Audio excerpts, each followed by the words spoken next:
Hi, my character is a pedophile. Here's a story of a group that I have no plans of going back to. I'll start by saying I've been playing with an absolutely awesome group for the past year and a half. These guys are great. A nice blend of silliness and seriousness. The DM puts in a ton of effort. And everyone has a good time. I've been invited to groups here and there that I've played with a bit but never found one that really clicked with me like these guys have. For that reason, I've decided that I may be a bit spoiled and that I should try to be more open to other groups. So, a good friend of mine who isn't a member of the OG group invites me to a runnershot with some friends of his. I've played with this DM over Discord before but never really got into it. I chalked it up to me just preferring in-person games, as there wasn't really anything about her game itself that put me off of it, and she seemed to put a lot of work into the lore and whatnot of the world. So I say yes, I'm interested. I've got some backup characters that I've been wanting to try out ever since Xanathar's guide came out, so I was excited for it.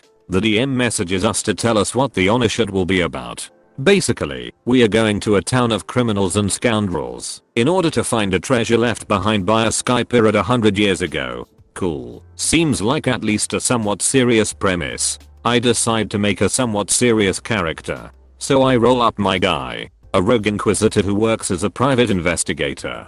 I wanted to emulate old detective movies, so I described him as wearing a trench coat, fedora, shirt and tie, dress pants/shoes, and smoking a cigarette. His motive for traveling to this wretched hive of scum and villainy is to find the missing man he's been hired to track down, in addition to finding the treasure. So we get there, and there's 3 players, myself, my friend, and a girl I was meeting for the first time. We introduce our characters to one another. My friend is playing a human bard and the girl is playing a homebrew race halfree sorcerer. She describes her character to us as basically a 4-foot tall Paul Blart with balding hair and rainbow colored fairy wings sprouting from his back. I'm not the biggest fan of weird homebrew races, but whatever. Not my game, not my character. Then she proudly announces to us that her character is a pedophile and that her motivation is to find some kids to diddle. Oh haha he is? I say, not sure if she's serious or not. Yup, this should be interesting. The DM replies, now, if this game were right around the corner from my place I probably would have been out of there right then and there. But I toughed it out for my friend's sake, because I know he really wanted to play, and I was his ride home. So we meet the guy hiring us to go look for this treasure, and he takes us to his airship. Pedostash goes to his room and thankfully locks the door behind him. She describes how her character uses major illusion to conjure the image of a naked 5-year-old child, then gets himself off to it. My friend goes all chaotic stupid and immediately starts a fight with some NPCs because it's a runnershot. Whatever. I walk away to the ship's lounge where they play cards and have a pool table. Now, I wasn't really doing a good job hiding my feelings towards the way events have unfolded so far, and I think the DM took offense to it, because she started being weirdly hostile towards me/my character. One of the NPCs bets some money on a game of poker. I figure my guy will be pretty good at poker, given his whole thing is catching people in lies. So I go for it. DM says we'll all make deception checks, which my character sucks at. So I ask if maybe my inside skill could play some kind of role in it. She says no. Alright. That's how poker works in her game. I lose some gold. No biggie. The NPC then challenges me to pool. Again for money. Alright. I've got this one. Definitely dex based, I think to myself. Nope. DM wants a performance check. Okay, whatever. I lose. Pay up and go back to my room.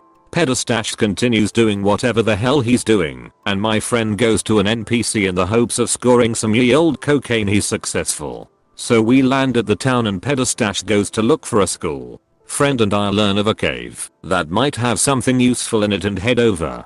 Finding Pedostash out front already, we manage to sneak up on some skeletal kobolds and get the drop on them. I try to use my insightful fighting ability on the skeletons. For those who don't know, this ability lets you use the inside skill to observe an enemy, to find a weakness in their defenses to exploit for a sneak attack, which they contest with a deception check. I tell the DM this. How's it going to lie to you? It's a skeleton. She asks. I explain it again and emphasize that I'm not interrogating it, just observing for a weakness. My insight roll comes out to 24. It doesn't work, she says right away. I ask if she even rolled for it, she didn't. She rolls behind the screen and says it's a natural 20, which automatically trumps the 24 apparently. Okay, so the kobolds attack me. I use my reaction from the defensive duelist feat to try and parry the attack with my weapon, bringing my AK up enough to dodge the attack. Alright, you sweep your edgy trench coat in front of you in a really edgy way and dodge the attack, she says. What do you mean? It's not an edgy trench coat. I'm supposed to be an old school detective. I say. Rogues are edgy. Trench coats are edgy. Detectives are edgy. You're an edgelord. Okay, sure. Throughout this whole thing we were using dice as our characters on a battle map, since we didn't have any minis. I was fine with this. But the DM makes a comment that having minis would make things a little easier. I agree with her, saying my friend has a large collection of minis that we use for our games and they are definitely helpful. Yeah, well, it's easier to spend a ton of money on minis when you don't have a girlfriend, she says. Yeah, well, glass houses and all that.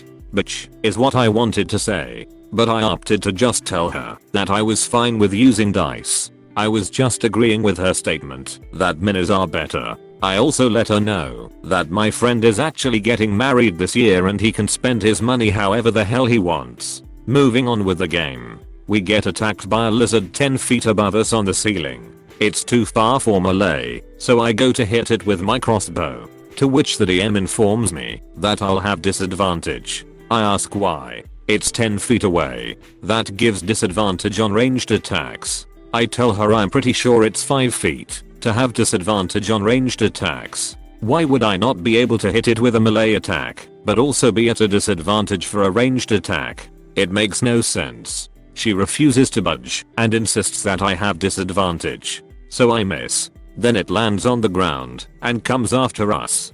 Pedostash goes for a shocking grasp and gets an at 1. And who could have guessed? It hits me instead and does crit damage. At this point I'm checking the clock to see when I can finally leave and go home. We decide to wrap up after killing the lizard, and she tells us that she had a good time and to let us know when we can play again. I told her sure, I'll let you know, but then told my friend once we were in the car that I had no interest in coming back to that group. At least I came away with a finished backup character to use with my main group, should I need it.